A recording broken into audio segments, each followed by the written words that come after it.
Ang kwento ni Tomby. Ang kwentong ito ay hango sa totoong buhay. Mula ito sa isa nating tagapakinig na itago na lang natin sa pangalang Louie. Taong 1987, probinsya ng Iloilo.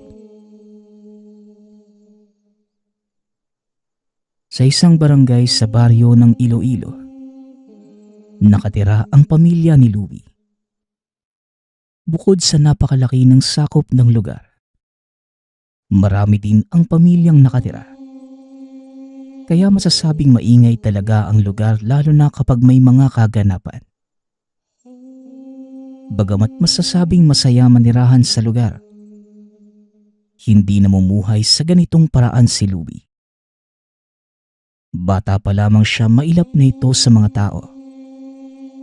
Habang lumalaki, palagi lamang itong nakakulong sa tahanan. Ayon naman sa ina, hindi niya hinahayaang makihalubilo ang anak sa ibang bata. Lalo na sa mga mahilig mangkutya dahil may kakaiba kay Louie. Ito ay may napakalaking balat sa mukha na tinubuan na makapal na buhok. At dahil malawak ang sakop, halos matabunan na nito ang mukha ng binata. Ngunit kahit ganon, kung tutusin, wala namang masama lalo pat lumaki na mabuting tao si Louie. Pero minabuti pa rin na umiwas para hindi na gaanong makarinig ng masamang salita. Dahil sa sitwasyon, kahit ganon ang pagpapalaki sa kanya, may mga pagkakataon na nais ni Louie na makihalubilo. Hanggang sa isang araw, bandang 3:00 ng hapon, dahil walang magawa sa tahanan, lumabas si Louie.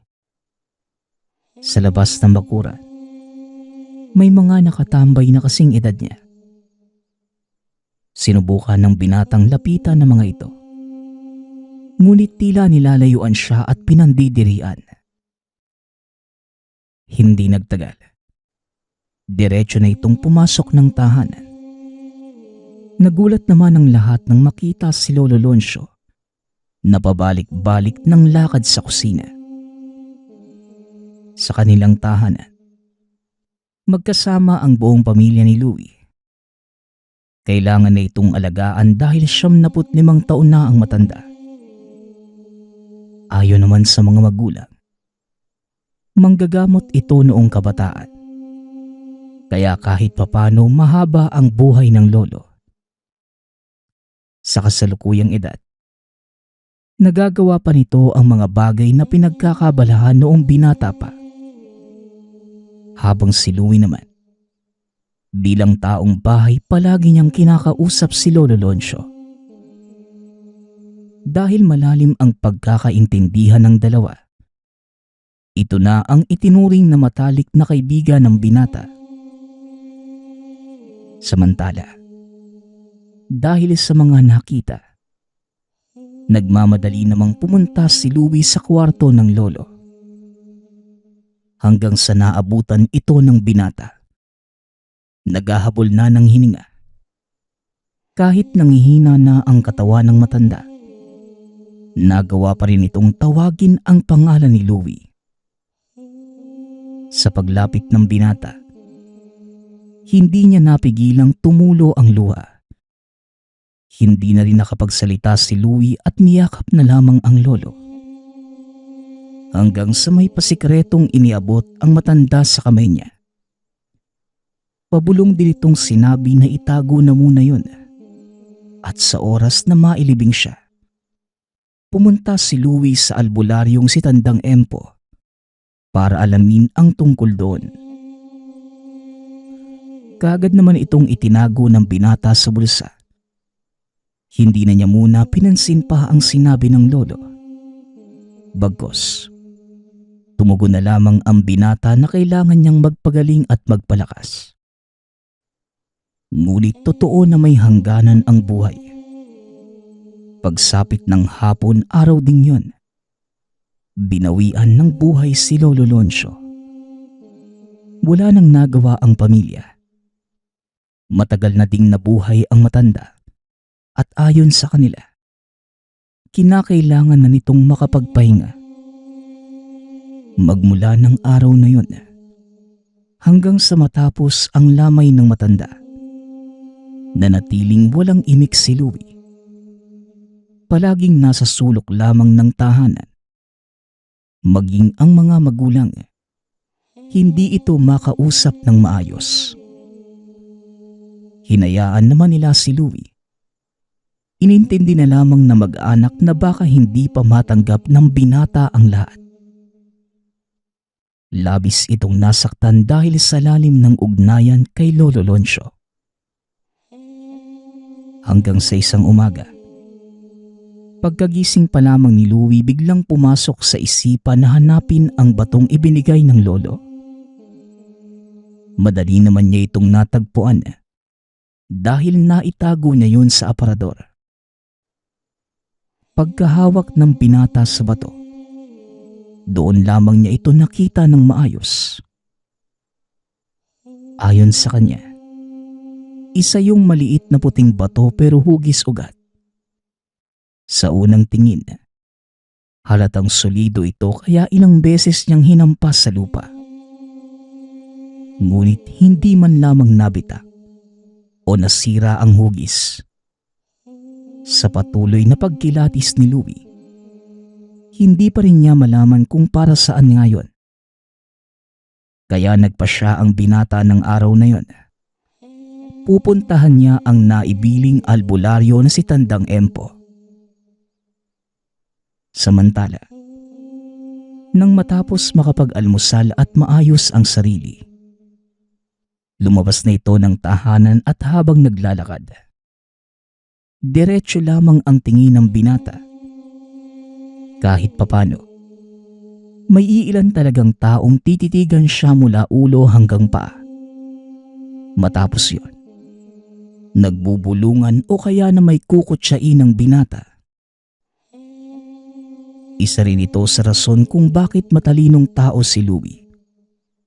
Dahil sa takot na humingi ng tulong sa iba, halos lahat ng impormasyong sinabi ng lolo, memoryado ng binata.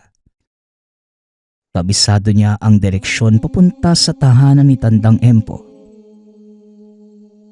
Halos 2 oras din ang nilakad ng binata bago marating. Nang tuluyang makita ang bungad ng tahanan ng albularyo, dahan-dahan ito sa paglapit. Tatawagin na niya sana si Tandang Empo pero, Oh, bakit ngayon ka lang, iho? Ilang linggo na rin matapos na mailibing ang lolo mo, ha? Halika, pumasok ka sa muntikong tahanan. wika ng matanda. Nang titigan ito ni Louie, doon lamang napagtanto ng binata na ito na si Tandang Empo. Tumutugma ang itsura ng matanda sa dating deskripsyon ng lolo. Samantala, kaagad naman siyang pinapasok sa tahanan ng matanda.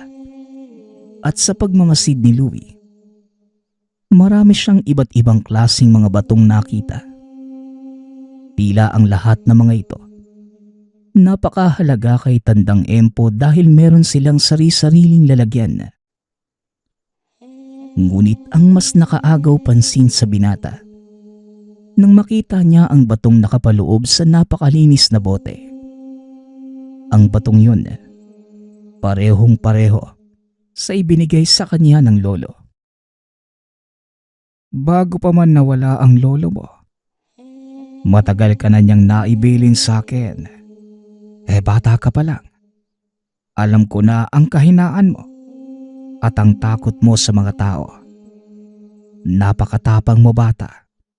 diyan ako napabilib sa'yo. Ang nais ko lang nahilingin sa'yo, sana kapag naranasan mo na ang mga bagay na ginagawa ng normal na binata, wag naman sanang magbabago ang ugali mo. Panatilihin mong maging mapagkumbaba dahil yon ang nararapat. Wika ng albularyo habang naglalakad papalapit kay Louie. Matapos ang ilan pang leksyon sa buhay, hiningi na nito kay Louie ang dalang bato. Wala namang pagdadalawang isip na iniabot yon ng binata. Gamit ang baon ng nyog, inilagay ng matanda ang bato at hinaluan ng kamangyan. May ibinudbud din itong mga puting butil na mas maliit pa sa palay. Hinalo yon ng matanda at nang masiguradong iisa na ang kinalabasan, nagsindi ito ng apoy. Nagsimulang isagawa ang ritual. Nag-uusalang matanda na tumagal din ng halos kalahating oras. Matapos yon, dahan-dahang inialis ni Tandang Empo ang bato sa bao. Inilapag sa isang pulang tela. Ang batong ito ang tinatawag na mutya ng puting luya. Bahagi ng ugat ng halamang luya na nagiging bato. Hindi natin alam pareho kung paano ito nakuha ng lolo mo. Pero hindi naman yon imposible. Magaling siyang albularyo noong kabataan niya.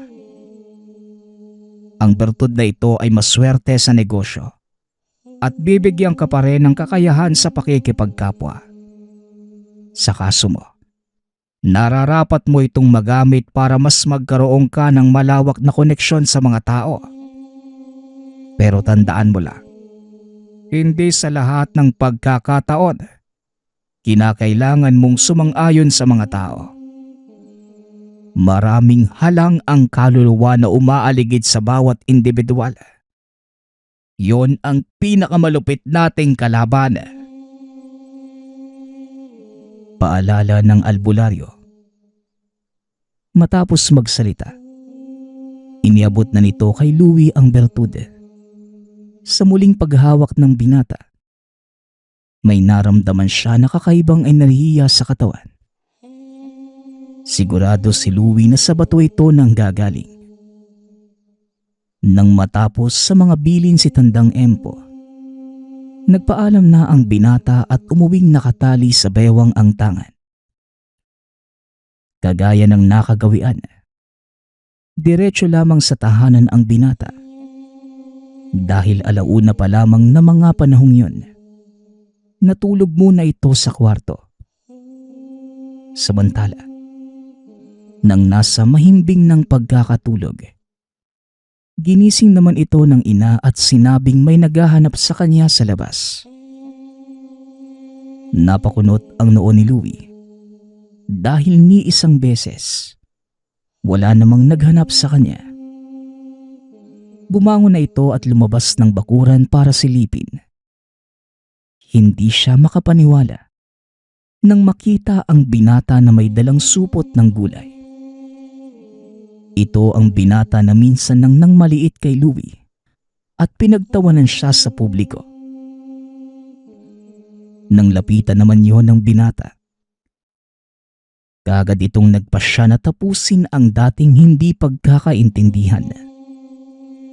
Ayon dito, naroon lamang talaga siya sa tahanan ni Louie para personal na humingi ng tawad sa kanya.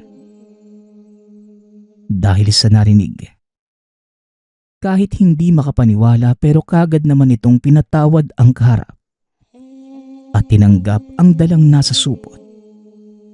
Matapos yon, hindi na nagtagal pa ang binata sa tahanan. Nagpaalam na sa pamilya ni Louie. Hanggang sa sumunod pa na maraming pagkakataon, tuwing lalabas siya ng bakuran, marami nang nakikipag-usap sa kanya.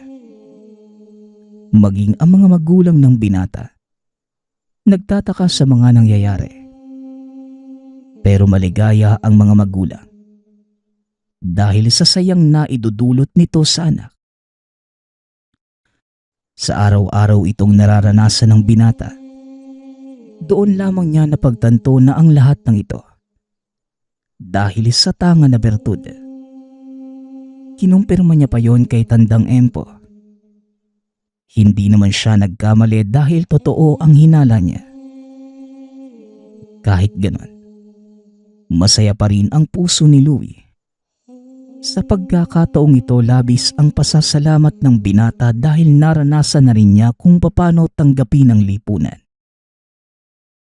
Buong buhay ni Louie, tahanan lamang ang kasama.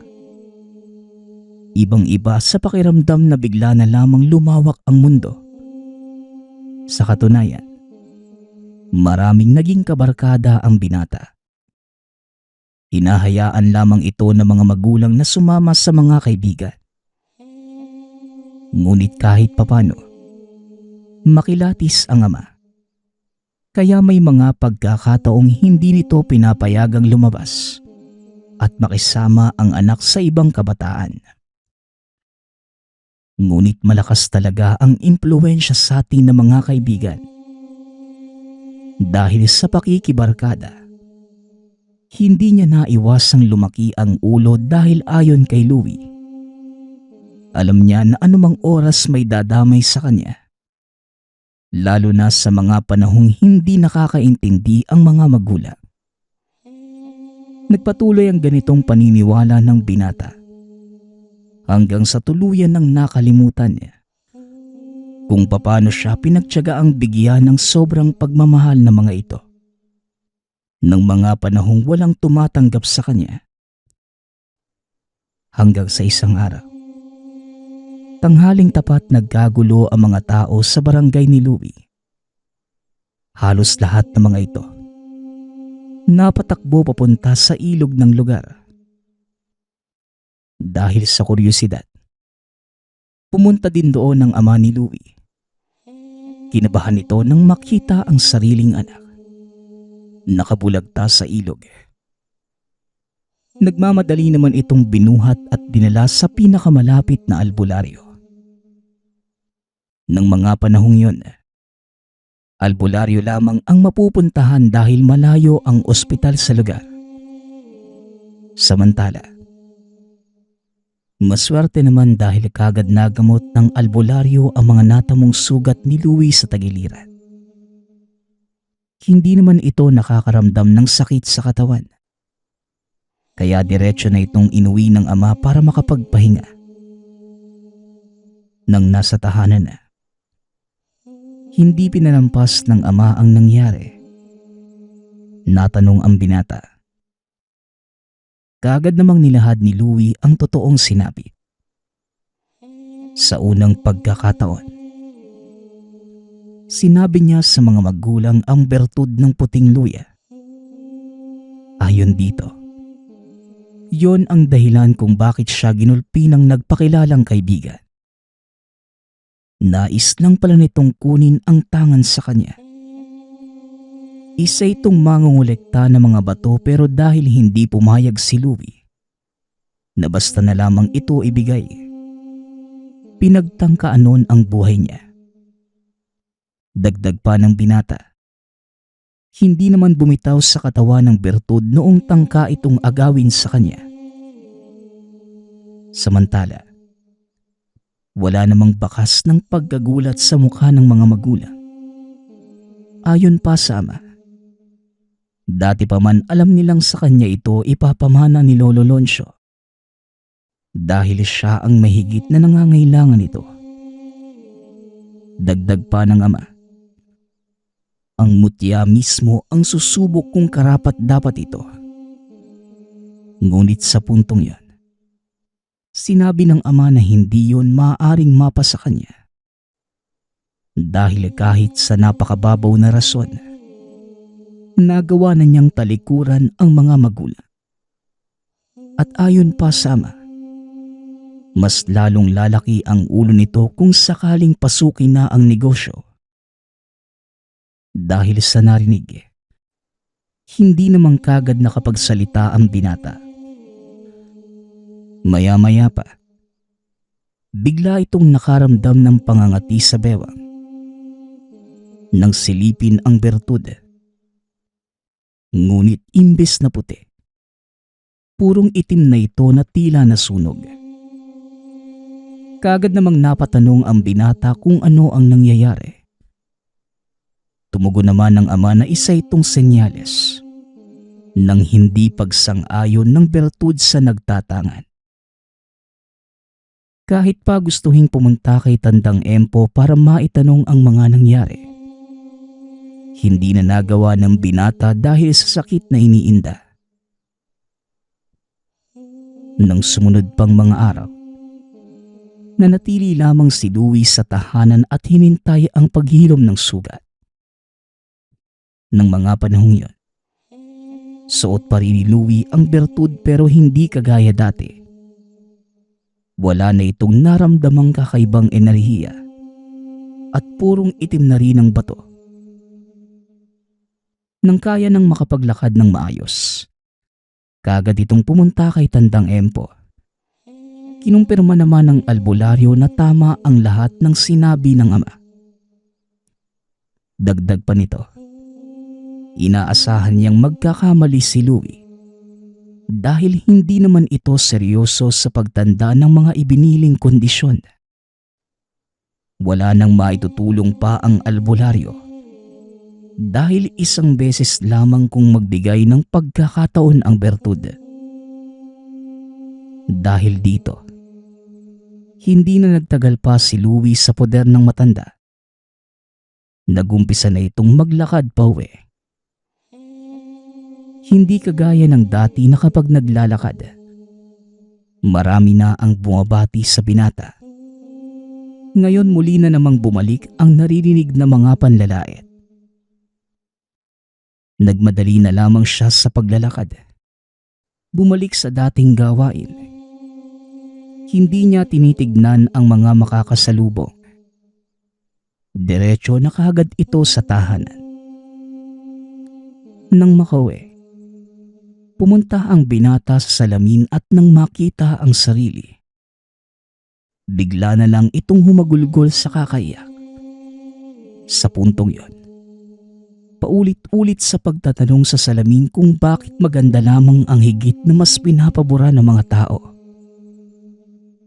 Bakit nga ba tuwing may kakaiba sa isang tao, kinakailangang maiparamdam dito na hindi siya tanggap ng lipunan?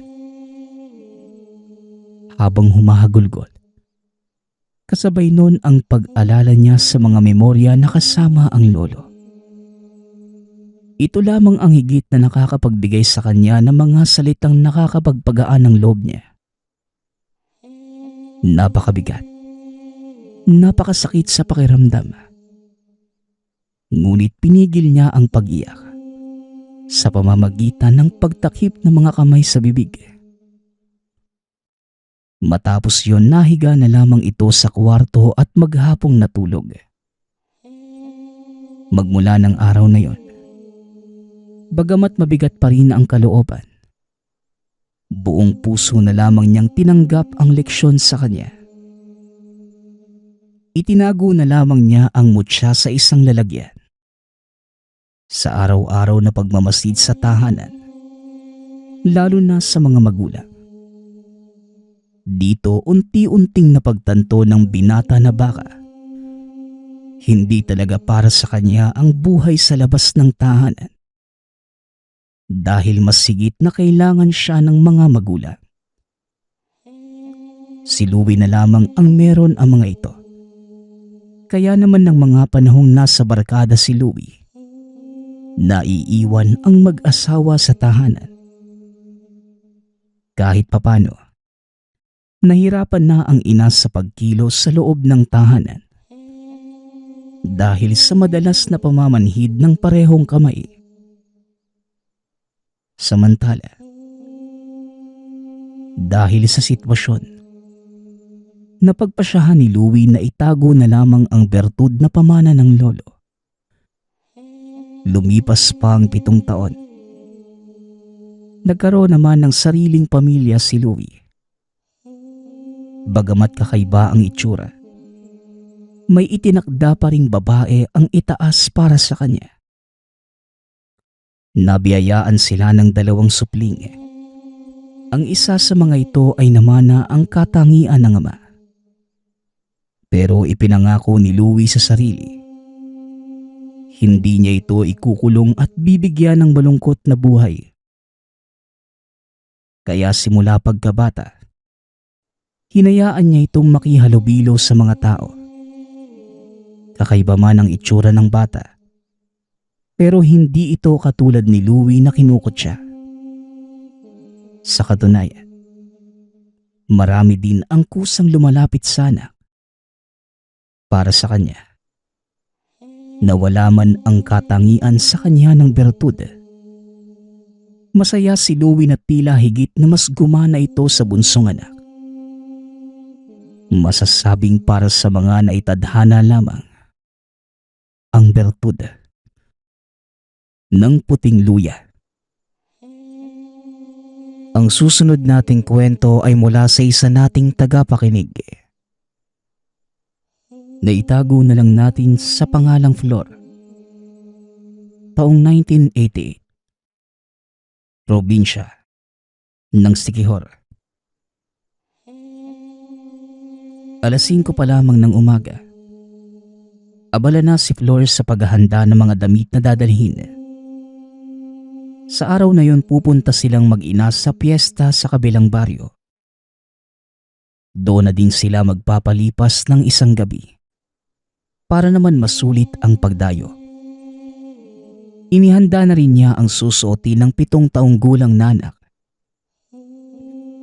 Kahit saan pumunta, palaging nasa tabi niya ang bata. Dahil wala naman itong maaaring pag-iwanan.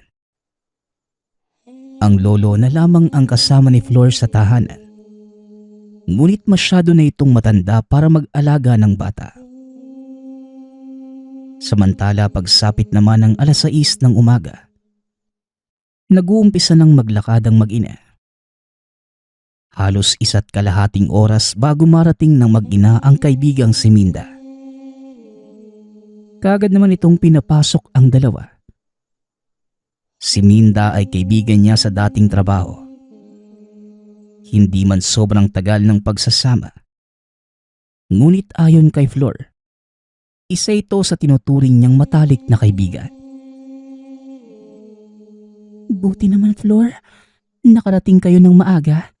Tamang-tama, nakaluto na sila papa eh. Tara sa kusina, baka gutom na rin si Buboy. Malayo pa naman yung nilakad niyo. Wika ni Minda. Kaagad namang sumama ang mag-ina sa kusina. Nakahain na ang karamihan sa handa nila Minda. Pagkakita pa lamang sa lamesa, labis na pagkatakam ang naramdaman ni Flor. Napakasarap tignan maging ng amoy ng lahat ng putahing nakahain. Natuwa naman ang pamilya ni Minda dahil sa naging reaksyon nito. Maging si Buboy ay ganado din sa pagkain. Nang matapos lubos namang nagpasalamat ang mag-ina. Nakatulog naman si Buboy pagsapit ng tanghali. Habang si Flor at Minda naman nanatili sa bakuran. Hanggang sa nagtanong si Flor kung bakit wala sila masyadong dumadating na bisita. Lalo pat nakita niyang dinudumog ng maraming dayo ang ibang kabahayan. Hindi naman nagsalita si Minda. Ngumiti lamang sa kanya. Matapos ng kwentuhan nakaramdam ng antok si Flor. Kaya tumabi na ito sa anak. Samantala, habang nakahiga hindi niya maiwasang makaramdam ng kakaiba. Tila may mabigat na presensyang nakabalot sa buong tahanan ni Minda. Dahil sa nararamdaman, imbis na ipikit ang mga mata, wala nang nagawa si Flor kundi titigan ang lahat ng nasa paligid.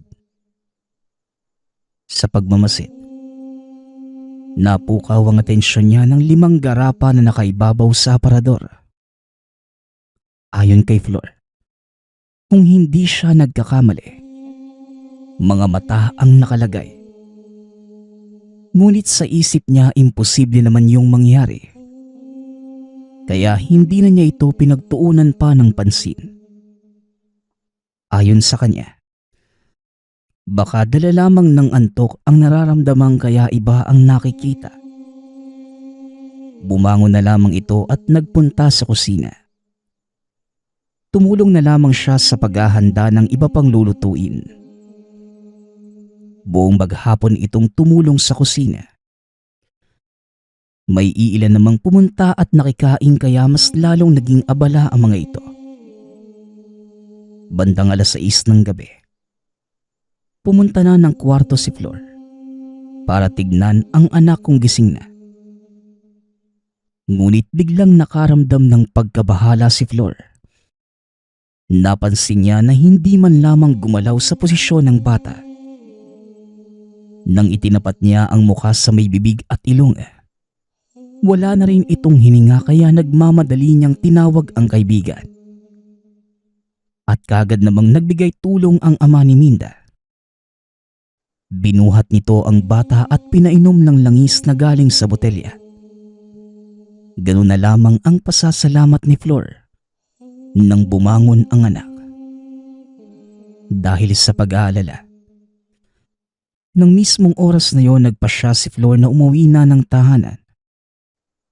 Ayon sa kanya, iba pa rin kapag nasa sariling tahanan nagpapahinga ang anak. At isa pa sa pinag-aalala nito, baka bigla na namang magkaroon ng lagnat ang bata. Sakiti na talaga si Buboy mula pa pagkabata. Samantala, sinamahan na lamang ito papalabas ng ama ni Minda.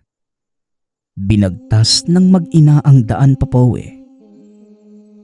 Lampara lamang at sinag ng buwan ang nagsisilbing liwanag ng dalawa. Naging maayos at ligtas naman silang nakauwi. Pagkabukas ng pinto ng tahanan, bigla namang nagulat si Flor nang makitang naghihintay ang lolo. Kahit hindi ka magsabi, alam ko kung bakit kayo biglang umuwi. Itabi mo sa akin ang apo ko at gusto kong malaman ang kalagayan ng kaluluwa niya. Wika ni Lolo Isko. Noong kabataan, iginugol nito ang buong oras sa pag-aaral ng pagiging manggagamot. Halos ilang taon siyang nagbigay serbisyo sa mga tao. Ngunit nang mag-edad 65, itinigil na ni Tandang Isko ang panggagamot dahil sa isang insidente. Pamilya na lamang ang binibigyan niya ng serbisyo. Kaya kampante si Flor na mapapagaling ang anak. Maging si Flor, ni minsan hindi naranasang pumunta ng doktor. Dahil lahat ng naging sakit, napagaling naman ni Tandang Isko. Samantala, gising na si Buboy at wala namang nararamdamang sakit sa katawan. Hindi ito kagaya dati na mahilig magkwento sa lolo tuwing galing sa ibang lugar. Paulit-ulit na hinipa ng matanda ang bunbunan ng bata. Ngunit wala namang ibang reaksyon si Buboy. Pambihirang laso nito. Kung hindi ako nagkakamali, nakasagupa ko na ang taong nagpataw ng lasong kay Buboy. Hindi lang basta ang bagay na ito. Flor, hindi katawan ng punteriya ng lason, kundi ang kaluluwa mismo ni Buboy. Kada araw na lumilipas, mas lalong mawawala sa wisyo ang apo ko. Bukas na bukas, kailangan mong maituro sa akin kung saan kayo pumunta. Wika ni Tandang Isko. Dahil sa narinig, naguluhan naman si Flor dahil wala naman silang ibang pinuntahan ng araw na yon, kundi ang tahanan ng kaibigan. Bagamat hindi lubos na maintindihan ang mga sinasabi ng matanda, ngunit nakakaramdam ito ng pag-aalala dahil wala pa ring kibo ang bata. Hindi nagbigay ng kung anong orasyon o gamot ang matanda. Bagkus pinagpahinga na lamang ang bata.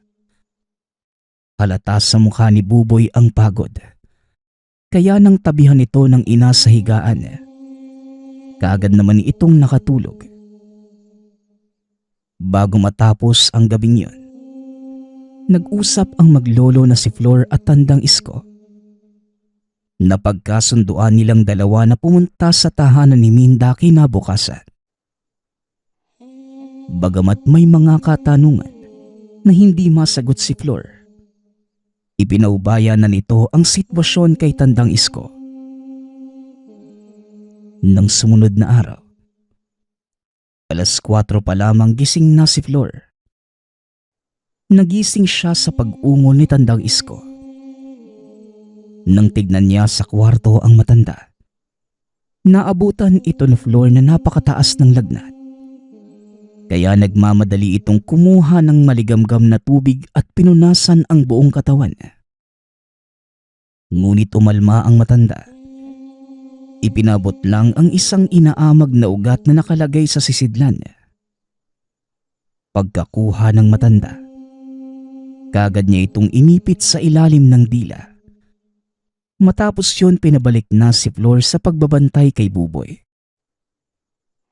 Buong maghapong inasikaso ni Flor si Buboy at Tandang Isko. Parehas silang inaapoy ng lagnat. Ngunit ang napansin ni Flor, palagi lamang nakatitig sa kawalan si Buboy. Hanggang sa sumapit ang 6:00 ng hapon, nakaramdam na ng pagbuti ng pakiramdam si Tandang Isko. Ngunit kabaliktaran naman si Buboy. Halos hindi na ito nakakakilala at nagbibigkas na mabigat na salita maging sa ina. Nung mga unang pagkakataon, hinayaan niya lamang ito, ngunit nang mapansin ni Tandang Isko na nag-uumpisa ng magbanggit ang bata ng may sakaliwang mga lengguwahe, kaagad nitong pinaghanda si Flor at pagsapit ng 8:00. Kahit madilim na ang daan, matyaga nilang pinuntahan ang tahanan ni Minda. Habang naglalakad ang dalawa, naitanong ni Flor kung hindi ba kayang si Tandang Isko na lamang ang gumamot sa apo. Hindi gagana ang anumang gamutan sa kalagayan ng anak mo. Ang nagpataw lang ng laso ng may kakayahang bawiin ito. Lalo pat kaluluwa ang pinagtangkaang agawin ng mga nilalang. Wika ng matanda. Dahil sa narinig, hindi na tumugon pa si Flor. Bagkus nagmadali na lamang sa paglalakad. Samantala, nang makarating sa tahanan ni Minda, sarado ang pinto ng tahanan. Ganun na lamang ang gulat na naramdaman ni Flor nang sipain ni Tandang Isko ang pinto. Hindi naman inaasahan ni Flor ang susunod na nangyari. Pagkabukas na matanda, kitang-kita niya mismo na nakaabang ang ama ni Minda. Bukod sa nakatitig kay Tandang Isko, iba din ang itsura nito. Galing sa kayumangging balat, naging purong itim ito at napuno ng buhok ang buong katawan niya. May matutulis na kuko at pulang mga mata. Ngunit nakikilala pa rin dahil walang pinagbago ang muka.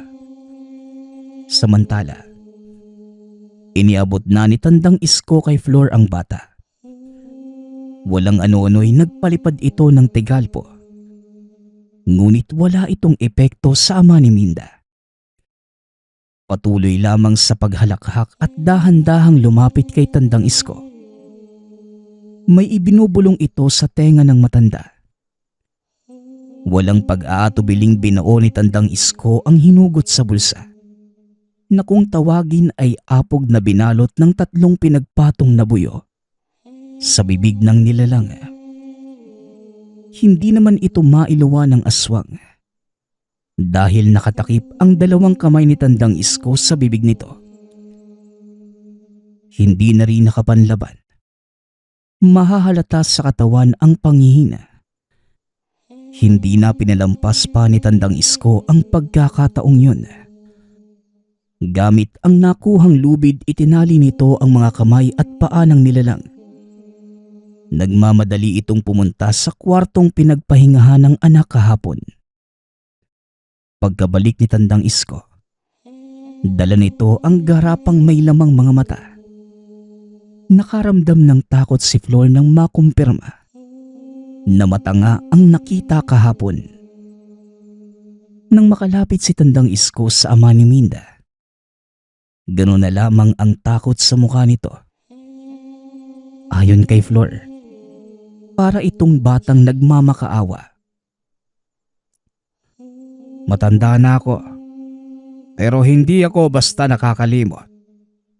Ilang dekada na ang nakalilipas magmula nang mamerwisyo ka sa lugar namin. Ikaw ang dahilan ng pagkawala ng asawa ko. Sa pagkakataong ito, hindi na ako magkakamali. Makinig ka. Kailanman, hindi hahayaan ng Panginoon na palaging manaig ang kasamaan sa mundong ibabaw. Hindi ko panghihimasukan ang prinsipyo mo sa buhay. Pero sa pagkakataong ito, gagawin mo ang hihilingin ko. Hindi mo magugustuhang mawala ang mga matang ito. Banta ni Tandang Isko. Tumango ang nilalang. Baka sa mukha ang pagmamakaawa na wag gagalawin kung anuman ang nasa garapa. Kinuha na ni Tandang Isko kay Flor ang bata at tinabi sa nilalang. Dahan-dahang kinalas ng matanda ang nakatali sa kamay nito. Labis na kinakabahan si Flor ng mga sandaling yon.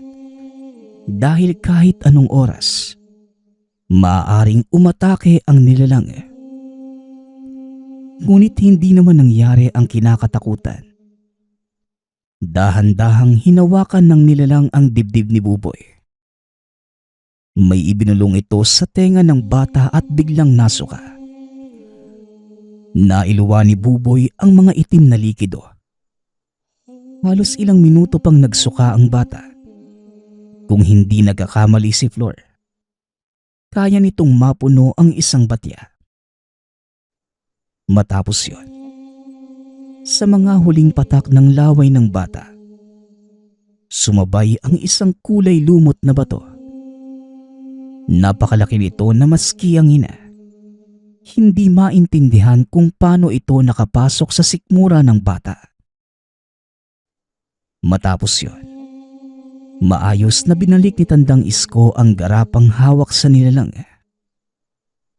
Kahit nangihina, kagad itong tumakbo papalayo at umalis na sa sariling tahanan.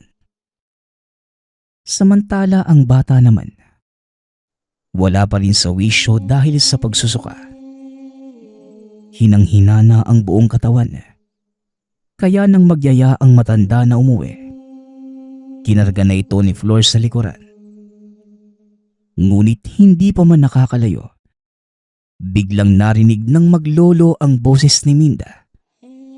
Kaya bigla silang bumalik sa tahanan nito. Pinatuloy ng dalaga sina Flor at Tandang Isko. Dahan-dahang sinalaysay ni Minda ang matagal ng kalbaryong dala sa pamilya ng ama. Ayon dito, simula pagkabata alam na nilang hindi ordinaryong tao ang ama. Malinaw rin sa kanya na isa itong mangingilo. Dahil siya mismo ang nakakita ng mga ginagawa nito. Ni isa sa kanila maging ang sariling ina. Hindi magawang pigilan ito dahil hindi nagdadalawang isip ang ama na magbuhat ng kamay kanino man. Dahil dito, humingi ng pasensya si Minda sa kaibigan. Hindi niya inaasahang pati ang walang kamuang-muang na bata magiging biktima ng ama. Sa kagustuhan na maliwanagan sa ibang katanungan, naitanong ni Minda kay Tandang Isko ang patungkol sa loob ng garapa. Ang mga bagay na yon, totoong mga mata ng tao. Ang mga taong yon, lahat sila ay biktima ng tatay mo. Nakagawian niya ang pagkolekta ng mga mata ng sino mang biktima. Dati pa man, kilala ko na siya. Dahil kung hindi ako nagkakamali, ang tatay mo ang dahilan ng pagkamatay ng asawa ko. Pagpapaliwanag ni Tandang Isko. Dahil sa narinig, bigla namang nabanggit ni Minda na batid niya kung saan iniimbak ng ama ang mga bangkay ng biktima. Hindi naman nagdalawang isip ang matanda na sumama. Kaya naiwan sa loob ng tahanan ang mag-inang Flor at Buboy. Halos 1 oras ang tinagal ng dalawa. Kaya nakatulog na lamang sa kinuupuan si Flor, habang nasa tabi naman ang nakahigang anak. Sa muling pagbalik ng dalawa, diretsong nagaya si Tandang Isko na umuwi na ng tahanan. Bagamat malalim na ang gabi, hindi na nagpapigil pa ang matanda. Nang makarating sa tahanan, kaagad namang nakatulog ang pamilya dahil sa pagod na naramdaman ng buong katawan. Nang sumunod na araw, ganun na lamang ang pagkabigla ni Flor nang makita ang isang sasakyan na nasa harapan ng tahanan. Pasensya na po, pero kinakailangan niyo munang umalis ng lugar. May mga bagay lang akong kailangang gampanan. Pinaabisuhan ko na ang tiyahin mo sa Karatig probinsya.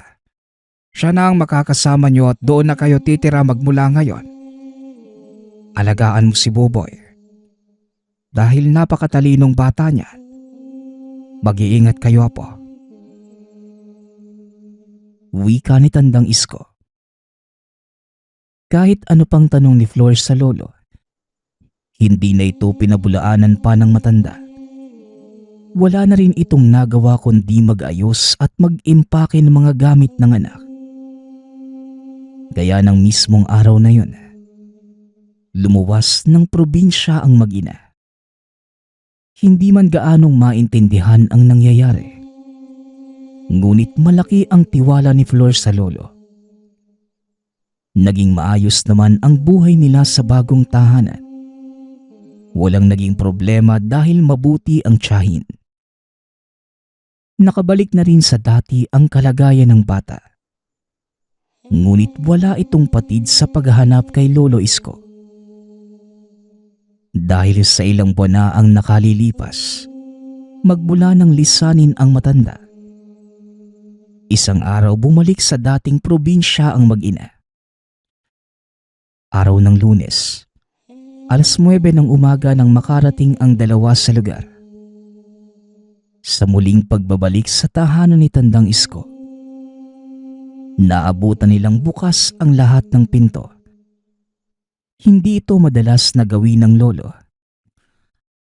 Kaya naman nagtaka si Flor.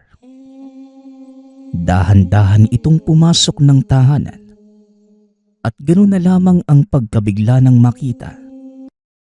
Naglilinis doon ang kaibigang si Minda. Kaagad namang yumakap ang dalaga kay Flor.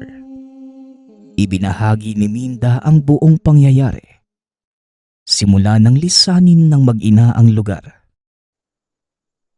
Ayon dito, nang mismong paglisan ng mag-ina sa lugar, yun din ang araw ng huling buhay ni Tandang Isko. Hindi na lubos na naidetalye ni Minda ang mga pangyayari. Dahil mismong siya, hindi naman harapang nakita ang mga naganap. Nalaman na lamang ng lahat ng may magbalita sa kanila na nakitang wala ng buhay ang matandang si Tandang Isko. Malapit sa tahanan nila Flor, natagpuan ang labi ng matanda at ng ama ni Minda. Dagdag pa nito, nang gabing sinamahan nito ang matanda sa mga bangkay ng nabiktima ng ama. Nakumpirmang isa nga sa mga labi ay katawan ng asawa. Ang mga bangkay na itinago ng nilalang, hindi kailanman maaagnas. Ayon kay Minda, baka yun ang rason sa muling sagupaan ng dalawa. Dahil sa mga narinig, hindi naman malaman ni Flor ang mga gagawin at mararamdaman niya. Matapos na maibahagi ni Minda ang lahat, nagpasama ito sa libingan ng lolo at buong maghapon nanatili ang mag-ina sa puntod ni Tandang Isko. Magmula ng araw na yun, nang lubos na naintindihan ni Flor ang sitwasyon, nagpa siya itong muling manirahan sa tahanan ng matanda at hindi na muli pang bumalik sa tiyahin. Ayon kay Flor, kahit ano paman ang mangyari, patuloy niyang pangangalagaan ang mga naiwang gamit ng lolo. Samantala, tuwing nag-iisa, naluluha na lamang si Flor dahil hindi man lamang niya nakasama ang matanda sa mga huling sandali nito. Ngunit gayunpaman, laking pasasalamat ng mga tao sa matanda dahil ito lamang ang tumuldok sa kasamaan ng mangingilo sa Siquijor. Nagpapasalamat nga pala ako sa lahat ng sumusuporta sa ating channel. Nawa ay patuloy niyong suportahan at pakinggan ang ating mga kwento